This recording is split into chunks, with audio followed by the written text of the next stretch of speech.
Weekly Western. Is it 14? Is it already 14? Damn, that's crazy. 14!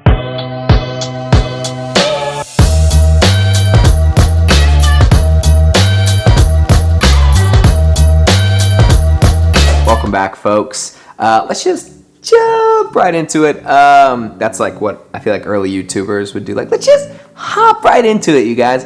So I just want to try that on. Not for me. But I also don't know how else to start it. So we're going to start it with the explanation of how I tried to start it, but didn't really start it. Welcome back. Let's just get into the Gold Cactus Horseshoe. I had a crazy week. Super busy. I wouldn't say I'm like burnt out, but I'm very tired. I've been working really hard to finish all of these things that I started this year, putting the finishing touches. I'm a perfectionist, so to my detriment often. So I'm trying really hard to just make everything really good and to up to standard and up to par. So good week, busy week. Here's the Gold Cactus Horseshoe. Gold. I just learned that my grandparents get to come to my Opry debut, which is very special. My grandmother used to fold laundry and listen to the Opry. Like, what a full circle moment. My other grandmother, her father was an incredible musician and played in a Western band for decades in Colorado Springs and was like a savant musician, could play every string, horn, all the things. So music means so much to her. It means so much to my other grandma. Just so the fact that they're both going to be there is very special. So shout out to the grandmothers. You're my gold this week. Let's see. Cactus. I went to play some golf on Sunday, this last Sunday, and I just like couldn't enjoy it. I was so overwhelmed, I think is the word, and that's been the word that like has kind of been the season of life. Is I feel like I have so many plates spinning and maybe not enough time or energy to like get to everything, so something has to drop and I don't know what to drop and what to save. And I was just out on the golf course like, I'm not even enjoying this. And not to mention, I was playing shitty golf, which just, nothing in the world makes you, it grinds my gears. I want to be good at golf so bad, but I'm just not. So instead of taking like a rest day, I went to go play golf. Then I got like more frustrated. Then I was just thinking like, well, I could have just used this day to do something else, and got in my head about it. A little bit of overthinking, a little bit of a scorpion moment. But that's kind of the point of the album, is that it's this constant health and unhealth, and it's not always pretty, and it's not always like, sometimes you're just pissed off at Disneyland, or you're not enjoying yourself golfing, or, you know, sometimes I'll get really cool news, and I'm just like, yeah, I'm just not in the place to like celebrate that because I don't feel good. I'm too anxious or whatever. So morale is creeping back up, but last week kind of kicked my ass. Great to hear that my grandparents are coming to the Opry. My siblings are going to be there as well, which makes me very happy. Also, like all of my living relatives somehow, like 20 people are flying in. So that'll be awesome. It's my gold, my cactus. What is my horseshoe?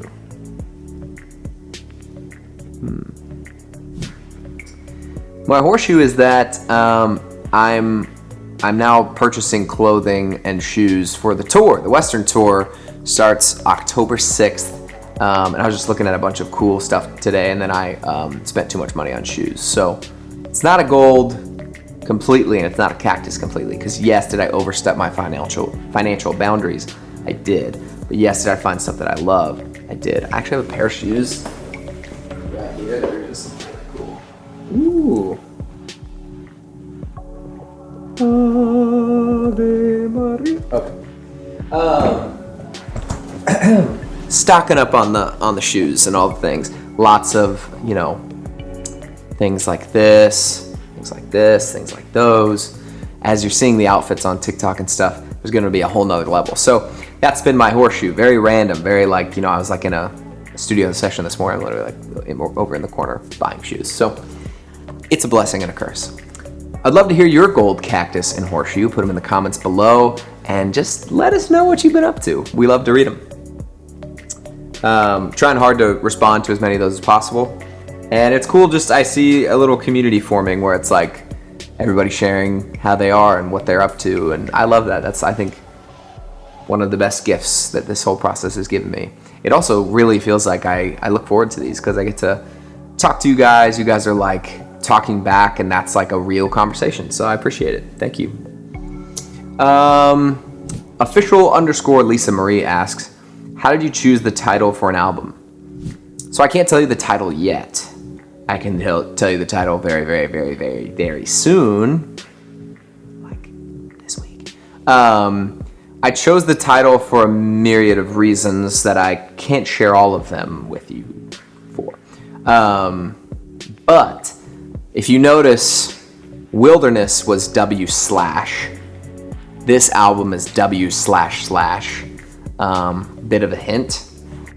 I think it all has to do with the theme of the story that I wanted to tell.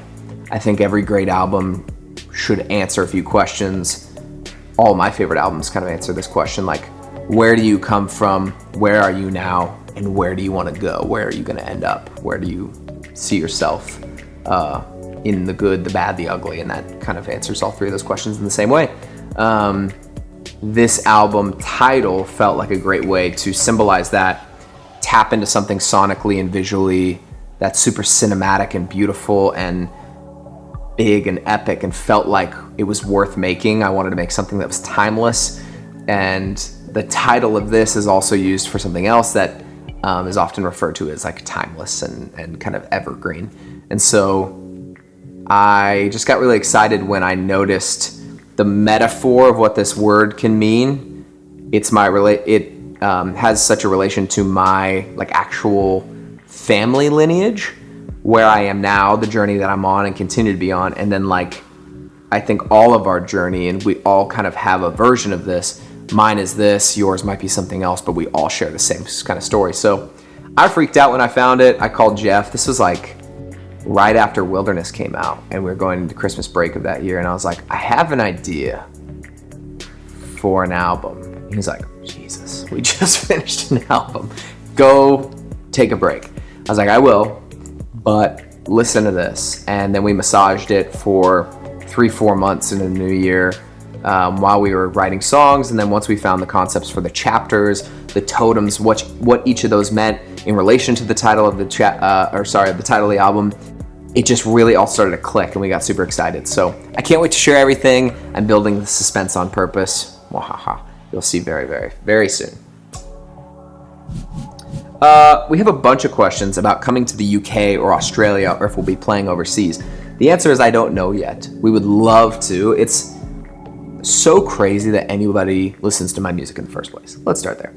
It's very crazy that people in different countries all around the world, I mean, I'll go to my like Spotify for Artists thing, people in like the Philippines or New Zealand or India are just like chilling, listening to me. That's what I think is so cool about country music is I think a lot of people think it's the traditional American South. I actually think country music is worldwide, and I think we'll see in our lifetime country music continue to spread across the globe because it's just great storytelling about good values and things that matter, and I think that deserves a place in the global marketplace of music.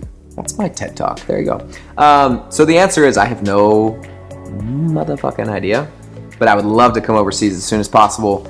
There's festivals like C2C, so keep bugging those people. Just keep pinging them on social media and just demand it. Just badger them. Harass them. No, I'm just kidding. Let's see. At Crandall Updates. A me update page. Wonderful. Asks, what songs are you playing during the VIP for the Western Tour? We don't know the whole set list yet. We're still working it out. Like, okay, what parts do we want to... I want my set to feel like this emotional journey. I want it to feel like this incredible night where you really went on this ride with me. So we're still kind of like, I've used massage once, I'm going to use it again. We're massaging that set list and really choosing our moments and our songs. I would actually love to hear from you guys because I'm struggling. What songs from the old stuff do you want to hear? What songs from the new stuff do you want to hear? What's like your ideal mix? Like 70-30? Are we talking, 24-66, like whatever your ideal, was that even, that's not 100%. All right, guys, well, it's been fun. I got to go back to fucking second grade math. 12 24 plus 76. Yeah. Yep. All right. Well, that one hurt. What was I even talking about? This is the Weekly Western, folks. This is real. This is it. Tour, the set list, VIP. I don't know what songs I'm going to be playing during VIP. I know that I like to play unreleased stuff. I think a theme that we could add in is like maybe songs that didn't make the album would be a cool thing. And then some of the songs that don't make the set list that you guys really want to hear, we'll include that in VIP. I would love for you guys to get your VIP tickets, but we are almost sold out in a lot of cities. So if you're thinking about it, just make this week the week. Go grab them. SpencerCrandallMusic.com/shows. Grab those VIPs. Grab your normal tickets. Super excited for tour.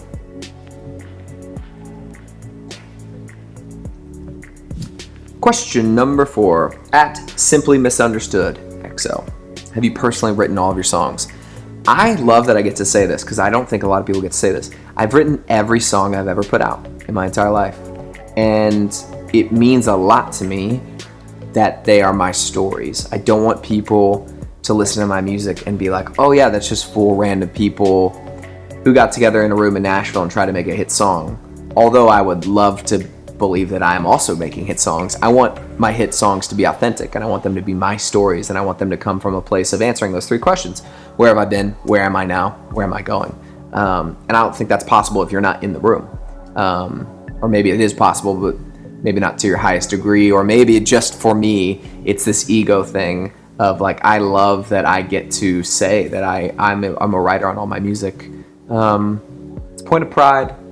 It's really special to me that every song I sing, I get to go, wow, I was in that room on that day. And I think I will go to my grave never putting out a song I didn't write. Obviously, if a cover or something, like that's slightly different. But yeah, there you go. Question number 5. Did you have a conversation with your ex about the Revolver songs? If so, how did it go? Interesting conversation. My ex is in music, and we are still friends. So there was a point in time where we weren't together.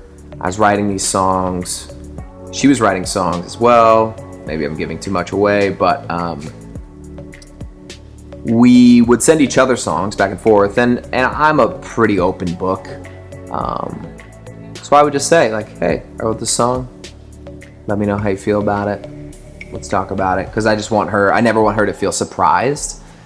And then there's also times where I'm like, I don't feel like I have to ask permission to speak my truth either. So, and I feel the same way about her. If that's her experience, if that's what she went through, obviously if she was slanderous, or if I was slanderous and we went at each other and had some sort of war, that's a nightmare. But it's really not like that. We have such a mutual respect. I have such a love for her and her heart, and I feel like it's reciprocated. And so I don't think there was a big conversation that was like, hey, I'm going to put out a whole chapter about this cyclical thing that we went through, where we would come kind of on and off, will they, won't they. But there have definitely been conversations about, hey, do we feel comfortable with this? I want you to know that this is only out of love and respect. This is my art. This is your art. Dope. Nothing but love. So I think we're in a really good place. We don't talk as much as we used to, and that's just kind of a natural part of that. So I probably don't know how she feels currently, but yeah, I don't even know how to end this question. It's a doozy. But at Paige_Woot, great question. I'll let you know if there's an update. If I get fucking canceled by somebody, I'll let you know. There's the Q&A. The Weekly Western update is that by the time you're watching this, Girls Like You is officially out. I freaking love this song. It's on the chapter Revolver. Chapter number 3, we have Scorpion, Mustang. Now we're on to Revolver. Revolver is, this whole album is kind of this health, unhealth, unhealth, health, unhealth, health. The whole way through, it pings back and forth. And I think this chapter is so important because life isn't just lived by yourself. So far, our hero character is on a journey, and they're kind of dealing with life. Now it's introduced of trying to live life with somebody, and that's such a reality of our lives. Once you entangle your life with somebody, it gets so messy to untangle it, and Revolver is the process of the untangling and retangling of life with a partner. I love the imagery of a revolver has 6 bullets. Is that 6? I don't know how many that was. 1, 2, 3, 4, 5, 6.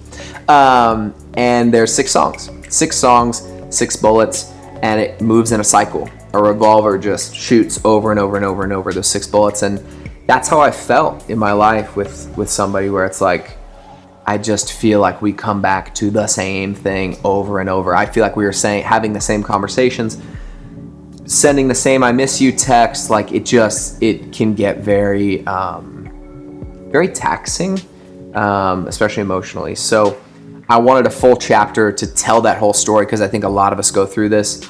Not a lot of people know this, but the first song on Revolver is already out. It's a song called "What Do We Do Now," which came out in the spring, which you guys already know. And we will be playing that on the tour this fall. So that starts there. There's another song, then it's "Girls Like You." There's another song that comes out a week later, and then the whole Revolver chapter, the whole Revolver chapter wraps up with those 6 songs in a very specific order. The last one being called "To Be Continued" with an ellipses, ... To Be Continued, the story literally wraps back up into "What Do We Do Now?" Like, we got back together, now we need to break up again because we know that we're not right for each other. What do we do now? And if you let it play on a loop, that story just plays on a loop. I thought that was really cool. I still think that's really cool. And it really fits the vibe of the album sonically, fits the story of our hero and their rise and fall and health and unhealth. So that's where we are in the weekly Western update. Girls Like You, Chapter 3, Revolver. Check it out if you haven't. You're just slacking. I'm just kidding. I feel like we did everything. That's gold, cactus, horseshoe. We answered some questions. You got your weekly Western update. We went into depth this week, folks. I would just say keep streaming Girls Like You. It means the world. Leave that sucker on repeat. Tour, October 6th, first show, Lexington, Kentucky. Kicks off there, goes all the way through December. Grab your tickets, grab your VIP tickets specifically. Make sure to like and subscribe. Drop your gold, cactus, and horseshoe. And also drop your set list, like your dream set list, maybe like 70-30 or 50-50 or whatever you think is cool for old versus new music. I'm always really curious about that. Check it out. Check it out. You are checking it out. Come back next week and check it out for Weekly Western 15. We'll hit a big milestone. And that's it. Get out of here. Go enjoy your day. I will do the same. I'm going to take a nap. I'm very tired. All right, folks. Loves.